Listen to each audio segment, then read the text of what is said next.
right, ladies, welcome back to the Light and Wonder Studio. This is episode 5 of Global Gaming Women's Fairgame podcast. Oh, love it. We're cruising through the season. Season 3 is just rolling. It really is. I'm glad to be in the studio with both of you. We love having you here. Yeah. This is one of my favorite things to do. I love when we have guests and stuff, but I think this is so fun just to have the three of us sit here and chat about a fun topic. And so that's what today is, right? We're going to have a real conversation. That was the whole point of this podcast, right? Real, honest conversations so that other women that are out there that may not have an outlet hear it, relate to us, and can really process some of the things maybe that they're going through too. Yeah. So we're going to talk about something today. I'm going to start with a little story first. Okay, so we all know I have a 12-year-old, so I'm going to remind everybody she's 12, okay? We were at an event, and she came up to me, and she said, "Hey, Mom, it's time to go." I said, "Oh, okay. Well, we've only been here like an hour. Why is it time to go?" She goes, "My social battery is drained."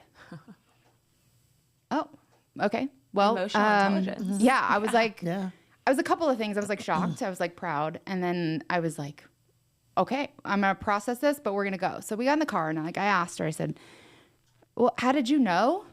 And she's like, "I just felt like I couldn't be there anymore. I felt like I was done. I didn't want to feel the pressure of having to talk to people and not be real." And I was like, "Oh my God. Yeah. Woo, okay, you're 12, so that's cool. I just learned something from you." So I want to talk to you guys about social batteries. Oh, Okay. Because I was really impressed by the way she processed this and like how it came to her that she was done and for her speaking up. Like she said to me, "Hey, we're done." Yeah, that's really impressive. It's time to go. But we as adults really don't measure our social batteries. Like we don't check them. We don't take care of them. We don't recharge. We don't do those things. And we have professional and we have personal social batteries, right? I think they're both kind of different, even though they blend together a lot. Yeah. We have events all over the place. We're like trade shows and customers and then you got personal lives. Like I have dance competitions. Do you have any idea what a social battery draining looks like at a dance competition? It's insane. So I want raw reactions. What's your social battery look like right now? So I'm pretty high. I might not be as a relatable one to have an opinion on this, but I'm such an extrovert. I've taken like all the tests and the Myers-Briggs, like my eye is like outside the line. I'm such an extrovert. I truly feed off of being around other people. I love it. Like even if I am feeling kind of tired starting the day, I'm like, whatever, I'm about to be around people. I know it'll energize me. Like I love being, on property at a casino. Like I get this boost of energy and I love people and I love being around them. So I don't feel like my social battery drains necessarily. I'll get tired, of course, like physically, and, need to take a break or, I've had to take, breaks at trade shows. I can't even do like the full, 5 days for the longer ones anymore because I get physically exhausted. But it's not necessarily my social battery. I get really lit up when I'm in, a room full of people and I love talking. I love meeting new people. I genuinely love being social and it's my favorite thing. Even if I'm feeling off, and I don't necessarily have a social plan, sometimes I'll just go somewhere where I know there are people, even if I'm not necessarily talking to them. Like I'll just go to a yoga class because I know I'm around people instead of doing yoga on my own. Or I might go, if it's a Friday and I'm working from home, go to, a restaurant or something like that, just to be surrounded. Okay, so even your recovery involves people. Yes. Okay. Unless it's a physical I knew this thing. was going to be good because I had a feeling that all three of us were going to be very different. So I had a feeling this was going to be really good. So tell me a little more about like the recovery piece. Like you're okay including social aspects into your recovery. That helps you recharge. Exactly. Full on. Yeah. I absolutely recharge around people. Unless once again, I'm absolutely exhausted and I need to just go sleep, Yeah. So that's a good lead into my question for you. Okay. What does alone time recovery look like to you?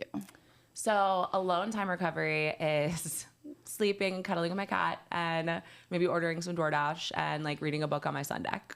Like that would be, but that's few and far between. Like I can't be alone for too long. Like I can do that for a day and it's fine, but I can't do that for multiple days. I get like, I feel like lost, like I have to, I got to get back out there.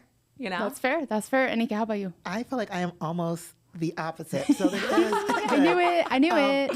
So I always tell everyone I am a situational extrovert. So people that work with me believe that I am super extroverted, and they're like, "Oh, you're doing all these things too." But for me, in order for me to be able to do that, I really need my downtime, and my downtime is like I really have to disconnect. I don't talk to anyone, and so for me, I also feel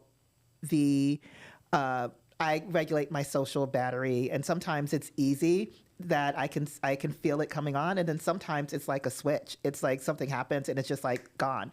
And it really, I think, depends on the energy of the people that I'm around. If I'm around energy that is light and positive and uplifting, my battery that recharges my battery, kind of that positivity. But if I kind of get to a point where there's just this heavy kind of negativity, like there's the energy where like you have a problem for every single solution, and it drains my battery much faster.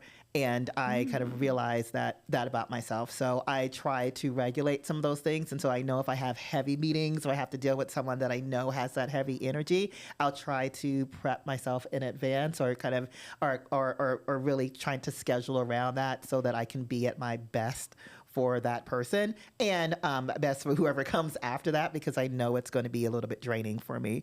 And so for me, what recovery... That takes a lot of self-awareness, by the way. Yeah. And I can feel it, and sometimes I can feel it. And so I will actually say that we worked with Spark Brilliance, so Jackie and Singer. Oh, yes. Yeah. Love. And so our team does a lot about, we do a lot of work, and I've invested a lot in the team to be able to understand, like, what is your best self and what is your shadow self, and what is the platinum rule versus golden rule around how do you, not treating people the way you want to be treated, but how they want to be treated. And so a lot of those things, it takes a lot of social awareness to be able to do that, but leaning into some of those things and recognizing when someone's triggering me and putting me in shadow, and realizing that sometimes it's not even about them, but it's really about me and the things that are kind of motivating or demotivating to me, and how do I need to adjust it myself to be able to kind of continue.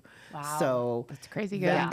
so that is, and it has been, and so I will say that it has been like over the past 3+ years, kind of continually going and doing that work to be able to do that.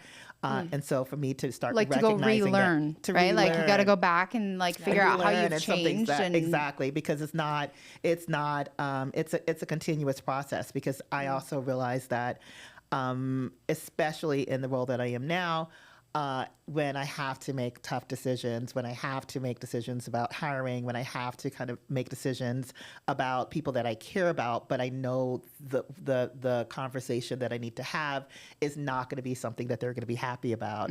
How do you prepare yourself? Separating the business and the personal. Yeah, that takes a lot of extra. And that takes a lot. And those are the things that kind of drain me, because it drains me emotionally, because more so than that. And so I feel like you kind of said something that was very interesting, that you have this social battery, and I mean, that's kind of social and professional. I almost feel like I have a mental and emotional battery. So I think sometimes the mental energy that I kind of take to do solving problems and things like that, I actually get recharged by that. So I can, like if I'm working on like the strategy and the budget or things like that, I actually, can get a second win very, very easily in putting some of those things together. Because the strategy and all of those things excites you. Yes, and it doesn't take a lot of the emotion out of it too, but I think because I feel things so deeply on that level. So when you insert the emotion into these decisions and things that you have to do every day, that's when the battery starts to drain a little bit. Yes. Okay, but you can feel that coming. I can feel that coming, and then I can feel that coming, and I sometimes, you're kind of stuck and you're just kind of pushing through it. And what happens for me, I always can tell, because like on the weekend, I will have all these things that I need to do, and my body is just like, no. Yeah. No, so, you're not doing any of that. You're just going to sit here. That's a great lead into the question for what does your recovery look like? Because I feel like it's going to be very different from someone that uses the social aspect to recover. Yours probably so mine different. It's different. It's art. So like I will go and I'm like very, very happy. I finally have my artist retreat kind of done. And so I'll go in and I'll start working on a piece that I want to be able to do. Or I might kind of go out for a walk with my camera and do some things that too. And so a lot of things that it will be there. And then I think sometimes it is kind of after that and after I've had that Zen time or writing, once I have that Zen time, then it is like with my close friends so that I know are going to bring that light energy, because that light energy is also what recharges me. Yeah. Okay. I love that distinction. That's super layered in that distinction. And I think that's so important to separate the mental from the emotional. Yeah. That's really powerful. And I love what you were saying too about how it's a constant effort, right? Yeah. That work continues. That self-awareness, doesn't just happen. You have to have that reflection period. You have to have that motivation to be able to understand, to then give back to those moments that you know. Yeah, you pretty cool to say. I take the time to go back and relearn how I've changed so that I can figure out the differences that have made, like I've made over the year, to say, okay, well now I'm, leaning towards the more a little emotional side, maybe a little more. That's insane self-awareness. Yeah, it really is. Yeah. And I think that's really important too for like kind of the distinction around seasons of life, right? Because like what I'm talking about is my, normal state, right? But when I'm going through a really hard time, like I've opened up on the podcast before about, the kind of back to back, like medical family traumas that we've experienced. Early last year, I was not as social as normal, but I was also probably borderline depressed. You know what I mean? So like, that's not my normal state, but that season of life required a different social battery and recharge than my normal state. So I think those seasons of life are important, and the mental and emotional distinction. Yeah. Cause I mean, the emotional stuff is heavy. It really is. And especially when it comes with, dealing with, your family in crisis and things happening, that takes, for me, that is just a different energy, because it's the same thing too. And when I deal with kind of family trauma, it is something that creates for me kind of a different space, and making sure that I have space and time to do that too. And I think in some cases, what I find is that my work is barrier, reflector, kind of almost kind of armor that I kind of lean into sometimes. My God, I was going to say the same thing. when there are other things that are emotionally that are heavy that you're kind of dealing with that you can't control, because there are a lot of things that you can't control. And I lean into, okay, I can't control any of these things. I have all of these big feelings and all of these things that I know that at the end of the day, they're bigger than anything that I can solve. And I have to kind of have faith and lean in. But this piece of it, I can control. I can kind of work on this. I can do this. I do some of my best work when things are heavy or crazy at home. Yeah.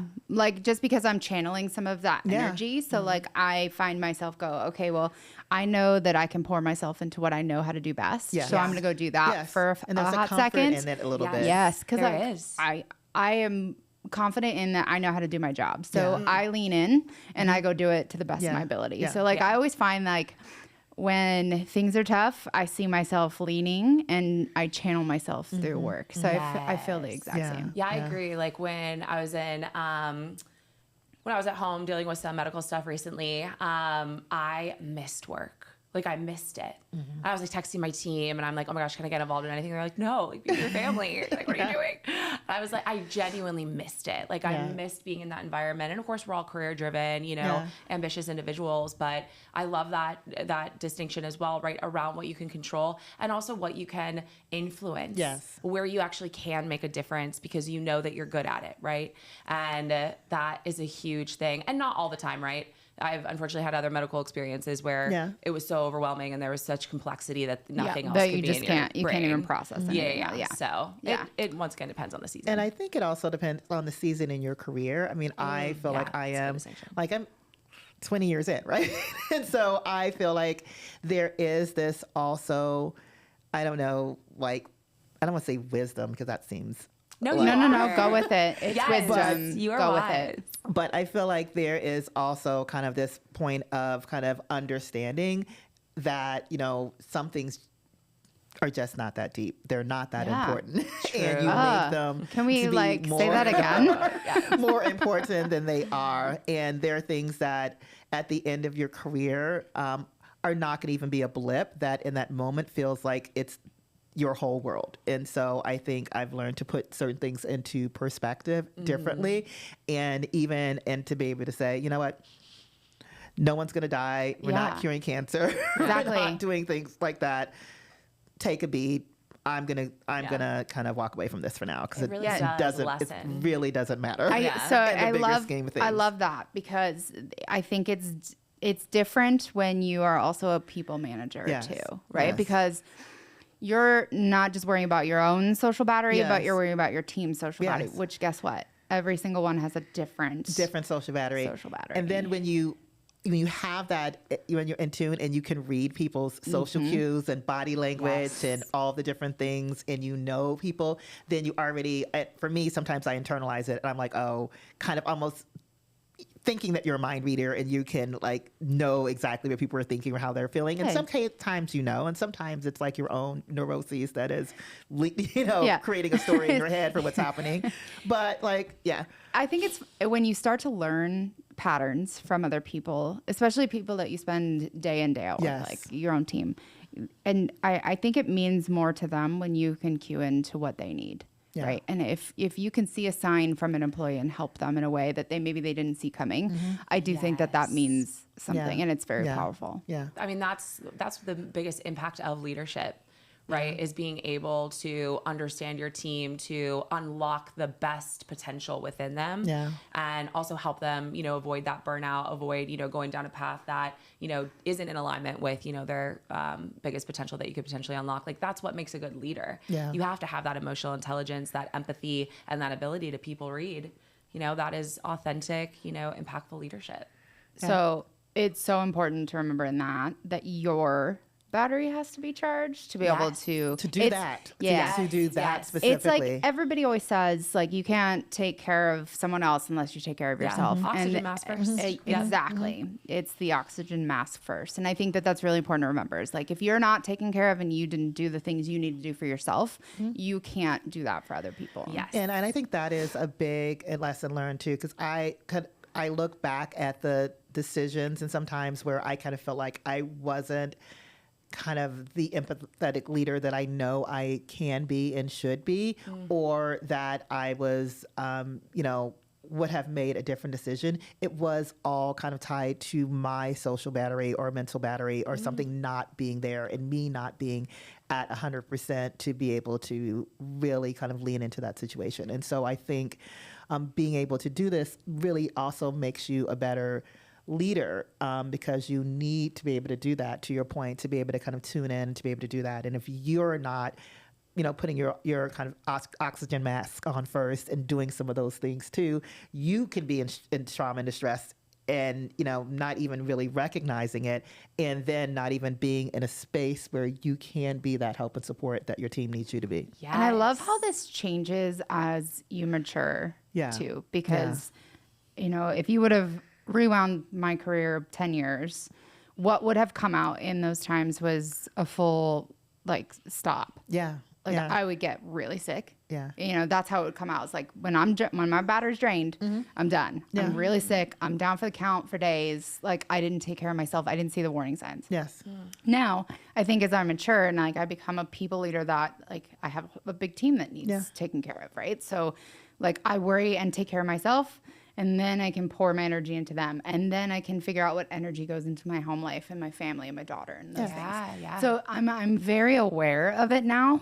And it took so much time. Yeah. But to that, there is a big correlation between stress and triggering all types of health responses. Health issues, because in many cases that's your body's internal response to stress. And so when you are manifesting it physically, because, and that's what happened to me too. Like you're holding it all in and you're thinking, I'm fine, I'm handling it. And you're not handling it. You're not. Deep down, you're really not handling it. Yeah.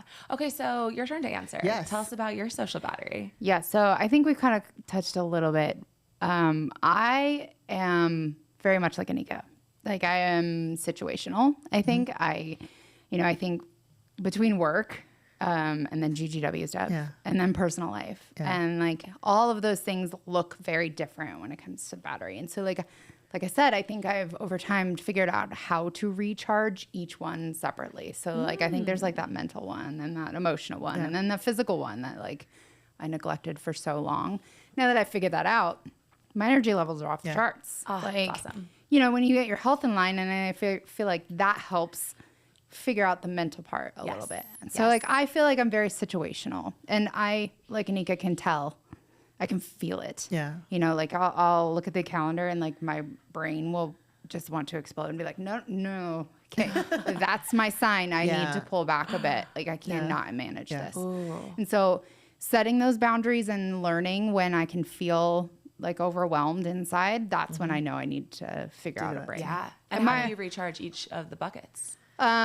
Well, I hate the term, but like the bed rot, you know, the couch rot. Like actually that is a recovery thing for me, because there's a very rare occasion where we have an off day in my household, right?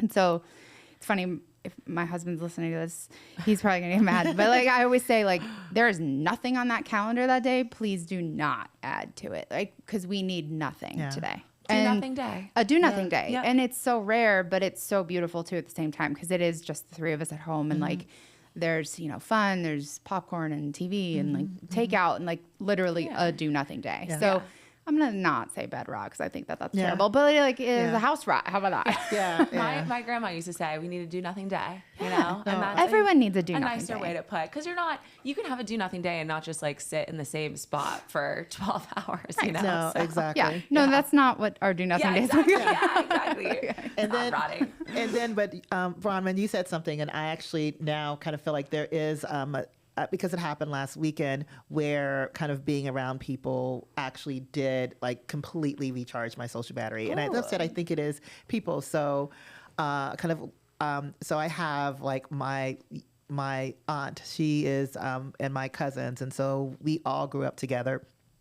And on kind of the East Coast. And so we're all from New Orleans, but they were in New York, we were in DC. And so this was like, we had our own little kind of nuclear family, kind of within the family pieces of it. And we just have all these amazing memories together. And then they kind of moved to New Orleans, and we were like, bye. And so for the first time that I can remember, probably in, I think maybe since, you know, one of their weddings, we were all physically together. So they came that's so cool. to DC. I came to DC. We were at my brother's house. Everyone's children were there. And it was just this amazing, amazing time where we were all together. And and it was the weekend, and I came back like on Sunday, and I was just like, wow, I felt light, I felt happy, I felt love, and was one of those things that, you know, just having that time with them, just really, I'm still on a high from it. Yes. So I do. You recharged kind of your see battery. that recharged battery like that too. So there is that too. So I feel like, but it's really about finding those people that kind of bring you love and light. Yes. How long would you say that you were like needing the recharge until you got to that point with them? And you see, and I guess that was one of the things, sometimes I think it's a surprise, because it was a recharge that I didn't even think realized that I need. And so I think when you are saying that there are these separate a surprise buckets, recharge. Yes. where you have like your family and friends recharge, and you have your work, and then your social. And I think that's what happens, because I realized after that I had been a little bit in my cocoon, and I hadn't really, bent. I really wasn't socializing. And so I realized that I needed that too. And so some cases for me, because I am more introvert, I have a tendency to be more internal into myself. And in some cases, and my friends that know me know, if they don't hear from me, they'll pull me out of it. Yeah, and they're like, where they are know, you, girl? check in. Yeah, it's kind of proof of life. Yeah. Okay, I love that because I had a similar experience. So last year, the first half of last year was horrible, right? Yeah. Tons of the medical stuff going on.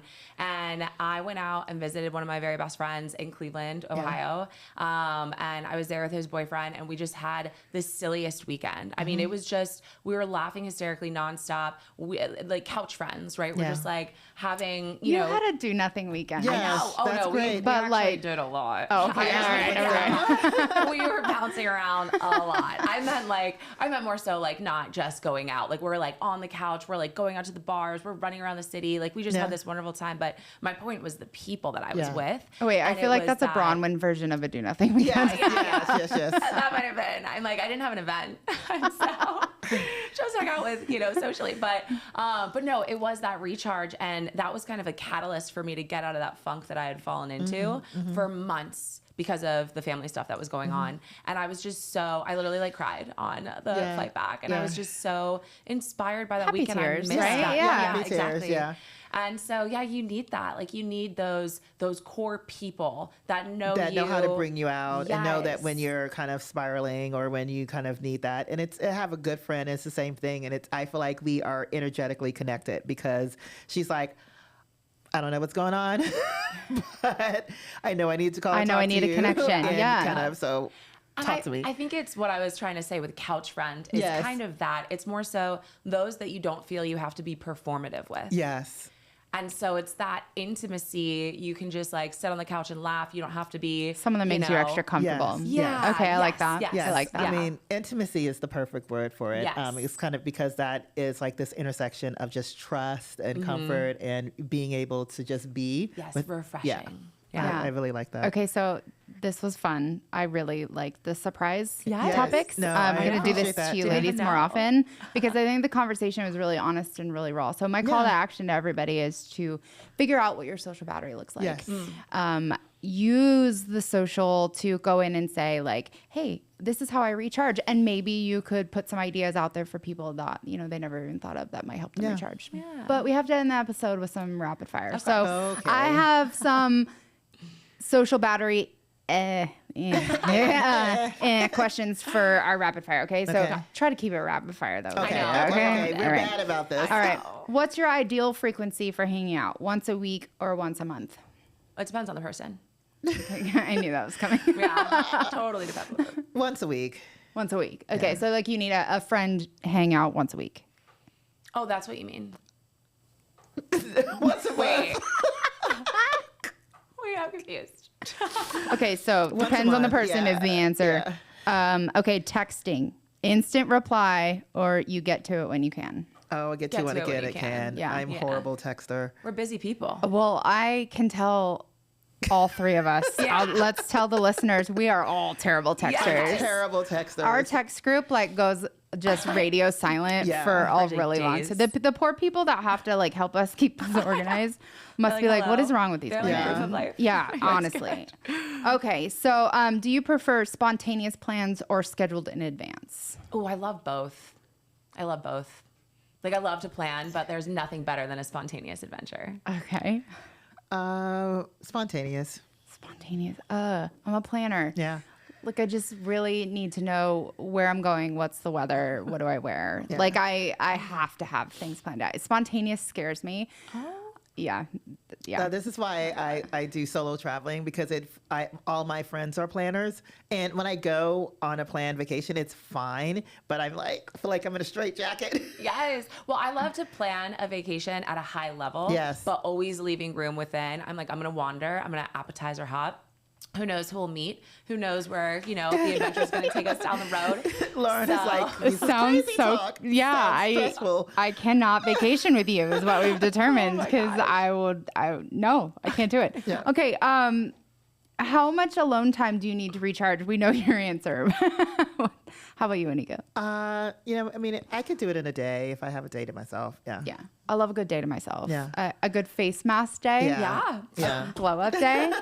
Yeah. I love that. All right. So is it okay for me to call without texting first? Yes. Like what happens if Just you don't see me FaceTime call? Like when someone FaceTimes Yeah, me, I'm don't like, that's FaceTime, like I you're showing agree. up at my house unannounced. I'm like, You don't like a spontaneous I do FaceTime? not like a spontaneous. I No, agree. no I might be FaceTime. in my face mask. But like calling is fine. Yeah. Okay, well, I'm going to FaceTime you next week. Random. You never I know. agree. I love a random call. Yeah, I do don't love call it. enough. I do I like know, that. honestly. but Like my thing is like if I see a random call, I get nervous. What's wrong? Like, oh, because nobody calls anymore. It's like they always just text. I So wish if they people pick up the called more. phone, it's Yeah. like, is there an emergency? Yeah. Okay. I love a random What time is too late for a non-emergency text? Well, weekday, weekend, I feel like it's different. Okay, so no time for me. I don't care No because time I isn't have for me I have either. you on block. Like at night. Wait, like wait. I have the hours off, so I don't care. Text anytime you need to text, Yeah. you know? Same. Because also time zones, like, I don't know. And I'm also on Do Not Disturb, except for Yeah. certain people, as we Yeah. discussed Yeah. before on an Yeah, episode. same. So. Okay. Yeah. All right. It's like So free for all. super shout out to Brooklyn for Yeah, thanks, Brooklyn. thanks for the topic. Yeah. I will pull more topics from my very wise 12-year-olds Yes, because I that'd feel be like great. this turned into a great conversation that I'm I know impressed with her. a ton of people are going to relate to. So Yeah. I appreciate you, ladies. We need to bring her on the pod. Well, how fun would that be? Oh my God, Brooklyn on the podcast. Oh, we need to my unpack her goodness. mindset. She's kind of like a celebrity now Yeah. around here, so Yeah. we might as well. Yeah. Okay, ladies, I appreciate you so much. And to all of our listeners, thanks for listening. Yay.